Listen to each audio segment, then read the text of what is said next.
Hi, everyone. Welcome back to Almost Pro. As we head into 2026, we wanted to reflect on an important Almost Pro milestone moment. In August of 2025, we released our first guest episode featuring Phil Stewart, an episode that quickly became our most streamed episode and most streamed episode of the year, and topped the charts on the Almost Pro end of year Spotify Wrapped.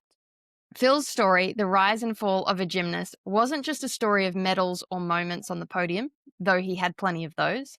What stood out with Phil was his positivity and honest recounts of identity, pressure, and injury in sport, and how he continues to impact the future of gymnastics in his athlete retirement. Phil's story is nothing short of incredible. So, to celebrate this, today we're launching Phil's episode as the first of our best ofs, which is a fitting tribute to an exceptional athlete, a truly remarkable human, and a forever friend of Almost Pro. For our new listeners, we hope this episode inspires you. And for our long-term followers, we know you loved him the first time just as we did. So we hope you'll join us in celebrating Phil as our Almost Pro chart topper for 2025. Enjoy.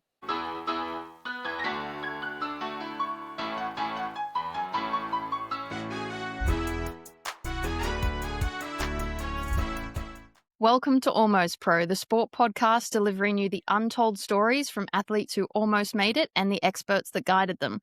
I'm Laura, and I'm here with my co-host Francis, and today we are absolutely thrilled to welcome our guest, Phil Stewart.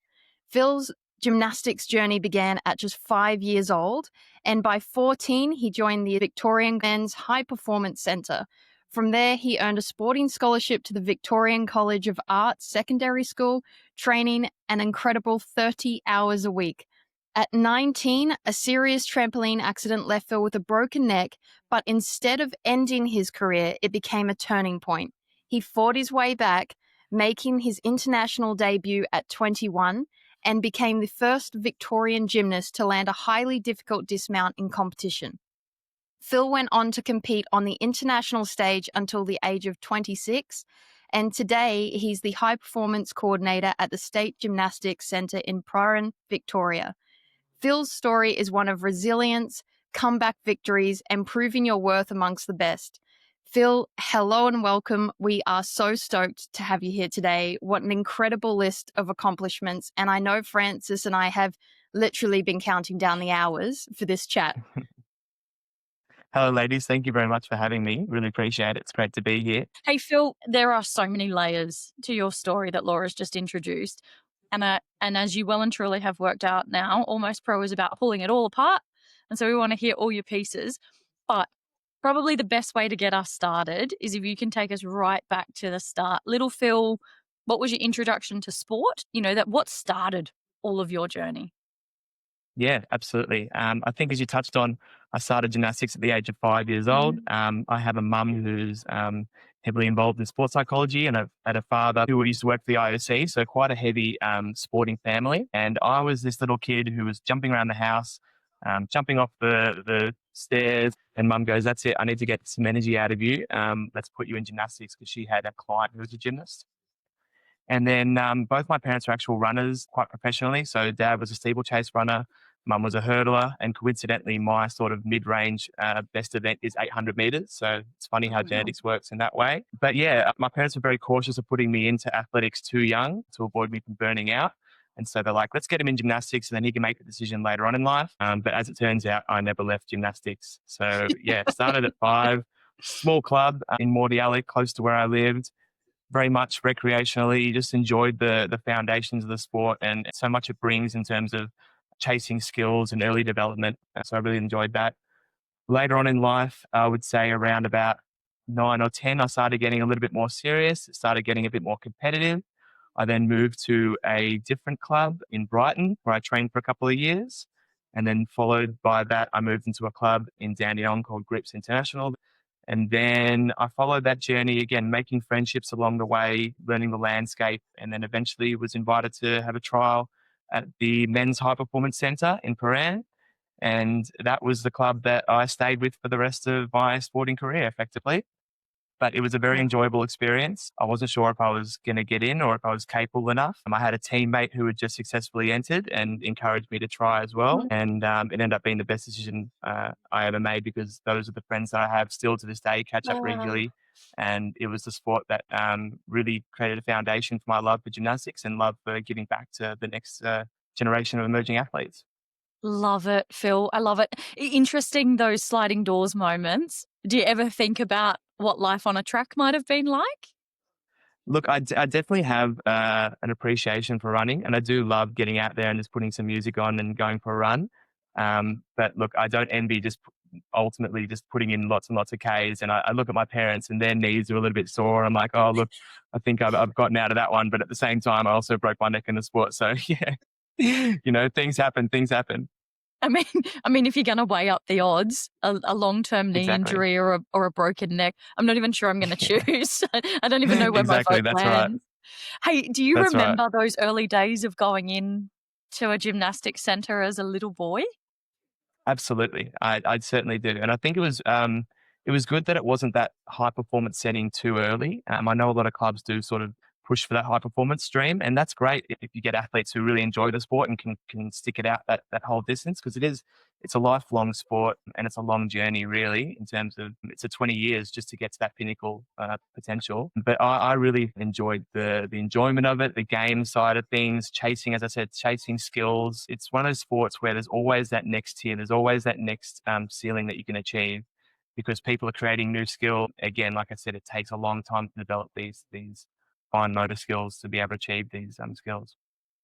Yeah, I am in so much awe of gymnasts. I have enough trouble just walking on just on the ground normally.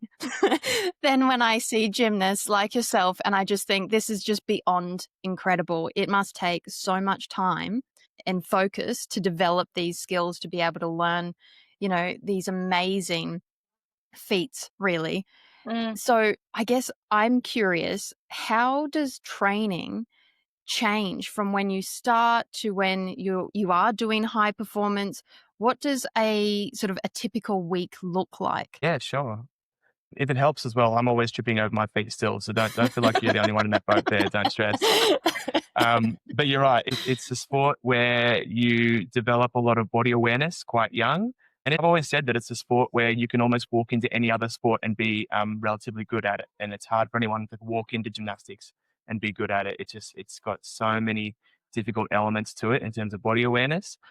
Yeah, like I said at the start, it's very much just body weight movements, getting used to swinging from the fundamentals, handstand, obviously the one that everyone knows, but it is so prevalent across the sport and on different events. There's learning a handstand on the floor, then there's learning to swing the handstand, then there's doing a handstand on the rings where it's moving, it's variable. So they're just, again, basic examples, but it takes a lot of time to develop, and it's a lot of shaping, and it's a lot of hours in the gym, hence why it does tend to have quite a high volume for a young age.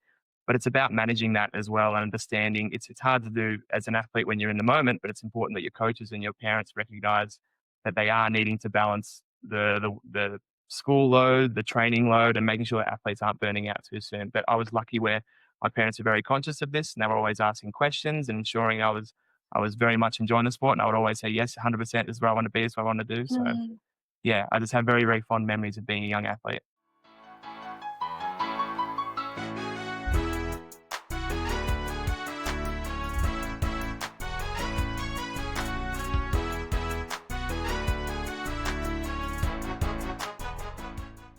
Phil, do you do any training outside of the gym Currently, or when I was an athlete? as gymnast? Is it Yeah. all inside the gym, or are you doing? I mean, you talked about you don't mind a run now. Is Yeah, yeah, there? yeah. Yeah, is any of that part of It's a gymnast's training? It's certainly most of it is performed within the gym. However, when you get to maybe like 15 or so, usually high performance facilities will be associated with the strength and conditioning club, and that's where you'll do your external strength and conditioning. That's like pushing weights. You have recovery facilities as well that you utilize, but I would say 90% of your training is done within the facility. Wow. Okay. I guess you've raised a really good point in all of that with having that support behind you through the process. And It's a bit of common knowledge, really, I think, in sport, if you've been in sport, that a lot of people do drop out in the teenage years. I was recently sort of having a closer look at that, and I think the statistic out of the US sort of sits around 70% of children quitting at around the age of 13. Was there a main motivator during those years that kept you in the sport? I would say the relationships I made within the sport, knowing that you've got a cohort or a team that are going through the exact same things as you, and they're going through the relationship managements with their family outside of that as well, their schooling. It's obviously a juggling act, so it's certainly difficult, but it's knowing that you're going through that adolescence period together and you're all on a similar journey and you're all in it for the love of the sport. That kind of keeps everyone cemented. Mm. But yeah, it's certainly difficult. Did it ever feel repetitive? I think some sports, I would imagine that it could feel a bit repetitive, but as I touched on, gymnastics is one of those sports where there's always something more you can do. There's always something more you can learn. Effectively, it's a sport where there's so many skills to create and to perform. And to get there takes a lot of drills, a lot of different activities, a lot of different strength and conditioning, flexibility. So there's heaps of variables that you can touch on and work on just to achieve these skills and to put them in a sequence and then compete them successfully is a whole nother ballpark as well. But it's always something that you're chasing. And it's almost like an early form of addiction almost, but in a passionate way, I'd say. Yeah, that's true, right? I guess when you talk about the addiction to it, or to any of those getting better at a skill, adding a new skill, as you put yourself further and further into elite sports, when you move into the competitive circuit, the adrenaline surge is real in competitive Yeah. environments. Was that something that was also fueling the flame to stay in the sport? I mean, talk to us about the competition circuit of gymnastics. Absolutely. I think I'm quite lucky in the way that some people prefer training and really dislike the competitive side and they get really anxious surrounding it. But I really like that performance side. And I don't know if that stemmed from me doing like musicals when I was younger and like being on stage and singing and whatnot, and then doing gymnastics. And I just really find that I thrive in that environment. Yeah. So it was really helpful for me. But it's quite daunting for sure when you put all this preparation in and you know that gymnastics is one of those events where, or one of those sports where you get one shot. If you fall off, that's a whole mark. That's pretty much you out of the running effectively. So you've got to go start to finish, and there's no do over. So it's really difficult in that regard. What's been competition highlights for you? I would say competing internationally for the first time. That was in Las Vegas, putting a new skill, a triple back for the first time in an international comp. And for me, just nailing it at the end of a routine, I think I'll hold on to that forever. I've got a couple of international ones, highs and lows, but I have some great ones which have been more local, which is Australian Championships, where we won team gold in the all round. And that was with alongside my best mates. And it was just great to kind of get around each other. And it was one of those competitions where there wasn't stress. We're all just like amping each other up, super hyped. And we knew what we need to go out there and do. And we all did it. And it was just great. I love it. How old are we when we're in these comps? This is 2016 and 2018 was when we won gold at the Australian Championships as a team. And Yeah. then I just turned 21 when I had my first international comp in Las Vegas. I remember because we celebrated afterwards and I was able to do so. And Phil, are you on the comeback from a broken neck at these comps, or you haven't broken your neck yet? Yes, I had. So that was probably, I would say, less than a year back. I competed internationally for the first time, which was amazing. So I was 19 when I broke my neck and I was out for a good year and I wasn't able to lift I could barely lift my dinner plate. I was in neck brace for 10 months. I had spinal surgery. So I had my C5 and C6 vertebrae dislocated. So I had to have it realigned and I've got plates in my neck now. But from the doctors saying, look, you're definitely not going to be able to go back to gymnastics, let alone run again, to then a year later slowly come back into the sport, start back from square one almost, and then with determination get back to competing, and then competing internationally was just, I'm still amazed at it myself. It's just so incredible. Like it's Yeah. just amazing. So what was it that drove you through that time, in those low moments of going, okay, the recovery time and all of those questions that must be Yeah, racing yeah. through your mind? What got you through it? I think having a mum as a sports psychologist is certainly a massive benefit. Mm. And I say that in the way that she wasn't having sessions with me or anything like that. It's just her natural ability to raise children with a positive mindset was a big impact for me. And so I looked at the injury as a way to then reset from my gymnastics and go, all right, let's use that as a bit of a breathing time, and then let's get back stronger than ever. And generally, when you have an injury in elite sport, you go, all right, cool. What's the growth mindset part of this now? I'm going to get really, really strong in what I can. Unfortunately, I couldn't do anything strength wise for a good portion, but it allowed me to kind of realign to what my values were in life and what I really wanted to do. And it cemented the fact that I did want to compete as an elite athlete again. So, on top of all of this, so you're going through this period of recovery, working towards this goal of getting back. And were you balancing study and working at this time? And what was the reality of Yeah. this time frame balancing everything? Yeah, just prior to my neck injury, I was training full time, I was working part time, and I was studying part time as well. And I found that while doing all of those things, I sort of burnt out to a certain degree. I wasn't very happy with it all. And so just before I broke my neck, I decided I wanted to sort of step away from university. And I made that decision that, yep, I'm going to go back once I retire from the sport and really put all my eggs in that basket once that finishes, and allowed me to chase my dream. And that sort of helped me to then go, yep, this is what I definitely want to do. I'm moving forwards with it. I've got passions in the sport. I've got friends in the sport. I've got connections, and I want to see it through, and I want to see what I can achieve. So that was a big turning point for me for sure. Phil, you Wow. are evidently decisive. Like, is that how you would describe yourself, or is that us getting a summary of what is agonizingly weeks of deliberations? Or I wouldn't articulate it that way, but I definitely appreciate hearing it. That's for sure. I very much act on emotion and how I feel, and I feel like I'm in tune with who I am and what I want to do, and so I'll follow that to the end of the earth. yeah, right. Tell me about the when you first stepped back in the gym and you're out of the neck brace, you've had spinal surgery, you've made the decision you want to come back better than ever. What's that feeling like?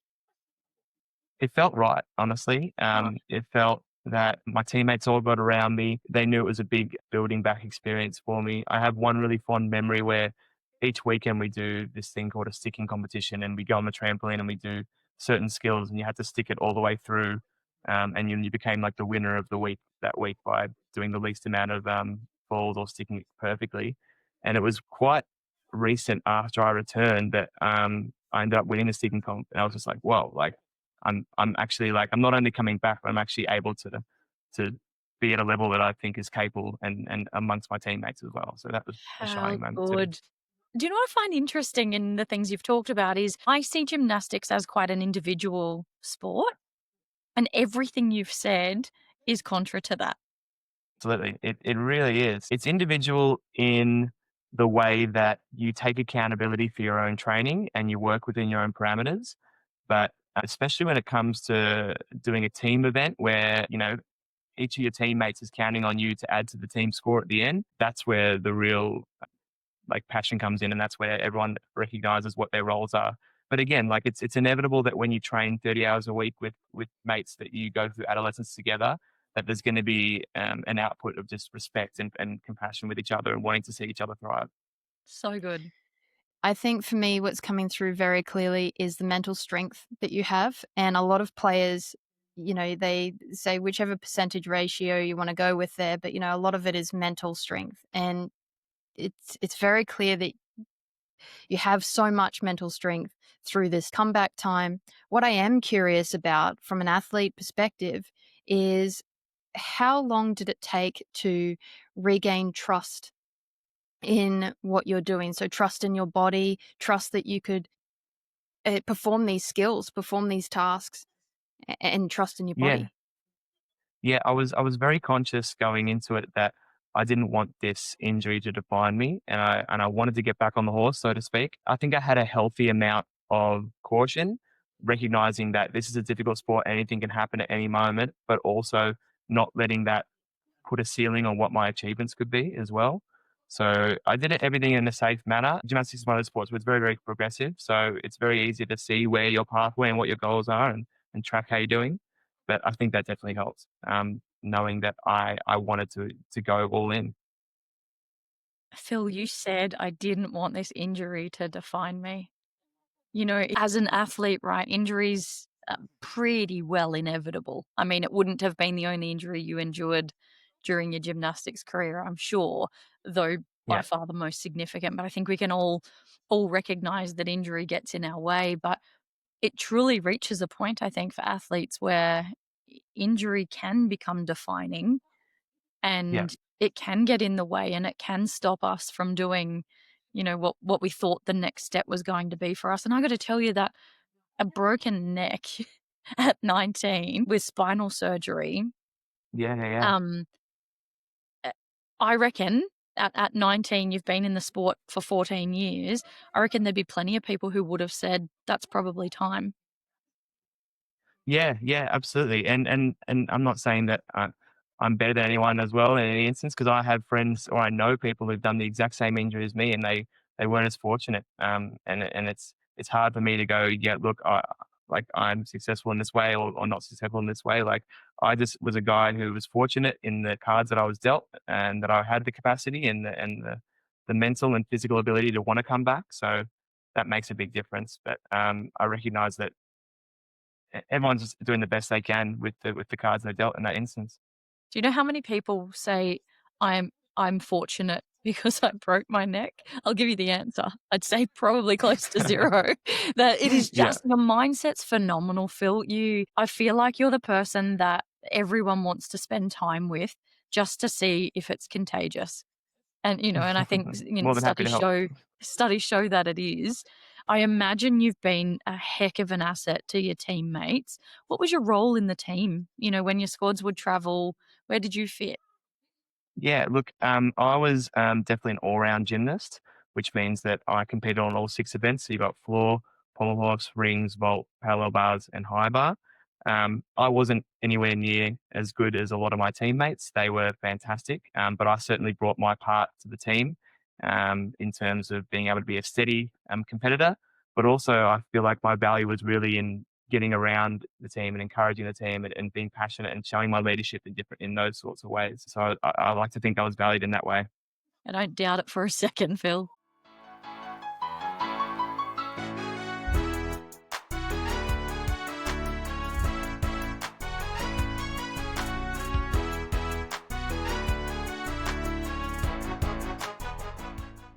When I think about male gymnasts, I don't have very obvious pictures that come to mind. I feel like gymnastics for an outsider's lens has been a very female dominated sport. And I think, you know, statistically, I think that is, well, I know that to be correct. The stats suggest Correct. it's over 70% female athletes in gymnastics. Tell me, when you're going through those teenage years and you know, boys trying to do a boy's life and all of the challenges that come with just being a teenager, whether you're male or female, what is it like to be a male gymnast in a female dominated sport? Because we hear a lot about the other side of sport. We hear a lot about male dominated sports and how it Yeah. feels to be female in that space. I'd be so keen to hear your lens of discovering those, you know, those differences as you get older and become more aware of it. Yeah, I mean, I think when I was at school, originally it was like, oh, there's this kid who's doing gymnastics, must be quite like a feminine kind of person. It's like not particularly. Like I just would go out there and then suddenly perform a backflip on the field, and I know I'm everyone's mates again. So it's just like that not understanding what it takes as well. Like I think it's very obvious when you play cricket, when you play footy, which I also did as well, and swimming. It's easy to understand what that looks like, and you have references on TV of what that looks like as well. Not many kids at my school understood really what gymnastics was. It was very much a perception that it was just throwing ribbons around and whatnot. And no disrespect to rhythmic gymnastics either, but they're very different sports within themselves. Even the men's and female code is very, very different, different apparatus. So there's quite a disparity there. But yeah, I think everyone just respected the journey and knew that, hey, here's Phil, the athlete, and he knows what he wants to go out there and achieve. And let's just see how he goes. For those teenage years, and was there any one legend of gymnastics or any one inspiring figure, or did you just very organically sort of fall in love with the sport? I would say I was definitely prompted early on from my mum putting me in, and I just loved it so much. But then mum also had Foxtel, and there was some international competitions that were on weekly, and there would be like the World Cup circuit.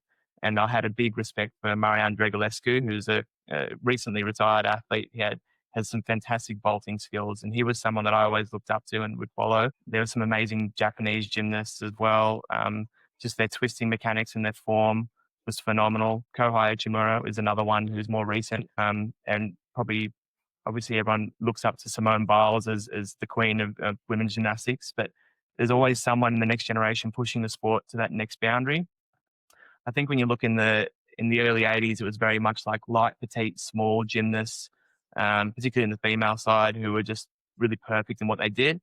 And now that the sport has become more difficult, both in the men's and the women's side, the body's changed to be able to develop and perform these skills. And so has the longevity of athletes in the sport just to be able to get to that stage. So it's a never evolving sport. And that's why I love it so much. And so many people can be a part of it.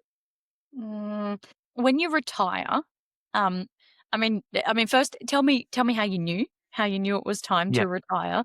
But I'm also curious, Phil, when a gymnast retires, do you just stop? Mm. Yeah. It's a very interesting question, and it's different for everyone, obviously. I was fortunate enough to have a bit of a fairy tale ending, which stemmed from a bit of a more difficult side. I had the decision in 2019 or so that I wanted to retire after competing at the London Open that year. And so I went, yep, sweet, I'm going to put all my training ability into this. I just went all out, super strength, really focused on being a high performing athlete in and out of the gym. And then I even got my dad to come fly up and watch the competition in London as well. And I think I just had that extra pressure on myself. And also I recognize that when you just train in your own environment, you get so used to your equipment and your apparatus and your setting that it can be a little bit daunting when you go elsewhere and it's not quite right. The apparatus might be a little bit different. You're not used to it. And there's that added pressure of knowing that I want to make this my last competition. And so it didn't go as favorably as I'd like it to. And it sort of left a bit of a sour taste in my mouth. And I was like, I don't really want to have that as the ending. And so I made the decision that, hey, look, there's a competition that's every year. It's the High Performance Center Invitational. It's just a local competition, nothing special. But I thought, hey, how good would it be if I could finish where it all started effectively? Like my career really accelerated when I turned 14 and started training there. And imagine if I can finish it there as well. And so I said, it's 6 months away. Let's let's practice like that's your end goal, and don't put any pressure on yourself. Just have fun with it. And in doing so, when it came to the day, I just had one of the best competitions of my life. I had all my family and friends around, and yeah, it got to my last event and the floor, which is my favorite event as well. I had all of the athletes run onto the floor afterwards and had me jumping up and down. It was just such Oh, an amazing video. I'll have to show it with you and share it to you as well. But yes. it's Great something one. that's I'll look back on forever. It's honestly my favorite video of all time. And then it was done. So it was like, yeah, that's a great finish. I had no desire to want to get back. I didn't really want to get back and then think I had stones left unturned. And then I actually had dreams later on where I was like, I'm still back in it, and I felt like anxious that I was still back in it. It's like, why would you come back and not leave it there? But thankfully, I was able to fill that sort of loss of identity with academics. As I said, I wanted to go back to university and study once I retired. So I put all of my mental energy into that. I had a girlfriend at the time who was working, and this was during COVID. So while she was working 9 to 5 from home, I was studying 9 to 5 from home as well. And that sort of helped me along the way in terms of Mm. processing that loss of the sport. What an Wow. incredible, you're not wrong, fairy tale ending there for Yeah. sure. Yeah. If somebody else is going through that at the moment, that decision that, okay, I'm thinking about retiring, I'm thinking about stopping. Is there any advice that you would give to them? I'd say it certainly has to come from you. Don't let anyone dictate when you should finish up. It really does need to come from you. I had people on the outside saying, "Oh, when do you think you'll finish up?" Or you should finish up for X, Y, Z reasons. But I was very much like, no, I've spent a good 20 years building this up. I want to make it on my terms. And thankfully I did. And it was amazing. But look, I recognize that not everyone gets that fairy tale ending. Just realize that it's important to have a really strong network of family and friends around you. Do things that you're passionate about outside of sport. That's why it's really important to have either a dual career or dual passions while you're training as an elite athlete. Had something to fall back on or at least lean on during that period. I had a great network of friends, obviously, like I touched on, and going for runs and doing things outside of gymnastics that kept me fit was a good way to keep mental clarity as well. I thought that was a really critical thing you said earlier as well with your academics, is with that period of transition, finding another drive as well, finding another passion, finding another interest, finding a new sort of venture in a way. Identity. Identity, Uh, yeah, and whether you think it's gonna be your identity or not, just something else that can drive you, and I I just think that Yeah. that's amazing that you were able to have that sort of ready to go, and you knew that from years prior as well, withholding the academics until, until this moment. yeah, I think it's important to not retire and then go, all right, well now what? It's important to pre-plan and have somewhat of a trajectory to follow. Yeah, so true, so true. And Phil, you've not been out of the sport for an incredibly long time, but you've certainly been out long enough that you've had time to reflect on and you've established your own career. What do you think has changed for athlete development now that didn't exist when you were there? There's certainly, as much as it helped me having a mum in sports psychology, there's certainly more of a shift towards that sort of support. And also nutrition is a big one too. Usually on the athletes who go to the IAS, the Australian Institute of Sport, they'll get sort of sessions or clinics with nutritionists who will sort of talk about fueling for performance, which is certainly really important. And it's really difficult because a lot of elite athletes, particularly in individual sports, they're living below the poverty line, like they're living paycheck to paycheck. And so to say, you should be eating this just to fuel themselves when they say, look, I can't even afford that. It's really difficult. So I'm a big advocate for trying to alleviate those financial pressures as much as possible. But nutrition is certainly a big one. Mental health is certainly a big one. Strength and conditioning has existed for quite some time, but in the early 2000s, that was sort of quite new. But everyone's doing it now and recognizing the increase in performance capacity it has, the injury prevention capacity it has. So yeah, I think just it's now just really defining what your goals are and then achieving them step by step. Yeah. And now, where do we find Phil Stewart these days? These days, I'm at the High Performance program and at Gymnastics Victoria as the SGC High Performance Coordinator. So again, like I touched on, a lot of what I do outside of the sport is giving back to the next generation of emerging athletes, and really it's just helping them with the resources they need. So my role is coordinating those resources from physios to strength and conditioning to anything from sponsorships or anything that could be financial aid for them as well. So just helping them compete as successfully and happily as possible. We're having Phil come back and chat to us about his journey through coaching, his role now in advocacy, and all things gymnastics past Phil's athlete career. Anyone who feels stuck in their almost phase, we hope that Phil's story has given you a reminder that your worth isn't tied to your title and that your life after elite sport can be just as meaningful, even when it looks different. Phil, thank you so much for being with us today. We have so loved this conversation with you. We're excited to do round two. We've touched today on the way that your mindset influences people around you. And I think part two with you is just really unpacking that, the way that you approach your athletes, the way that you approach life and people around you and coaching. And most importantly, welcome to the Almost Pro crew. Thank you so much for having me and thank you for the kind words. Really appreciate it. Thanks, Phil. To anyone listening from home, the gym, or on the go, if you enjoyed this episode, make sure to follow and subscribe to stay on the Almost Pro journey. And if you've got a story to share or know someone who does, we would love to hear from you. Head over to our Spotify, YouTube, or social media pages at Almost Pro Podcast to get in touch. Thanks, Phil. See you, Thanks, team. Phil. Up next, for those watching today's episode on YouTube or Spotify, here's an exclusive look at Phil Stewart's incredible triple back. If you're listening on audio, you can jump over to YouTube or Spotify at Almost Pro Podcast to watch.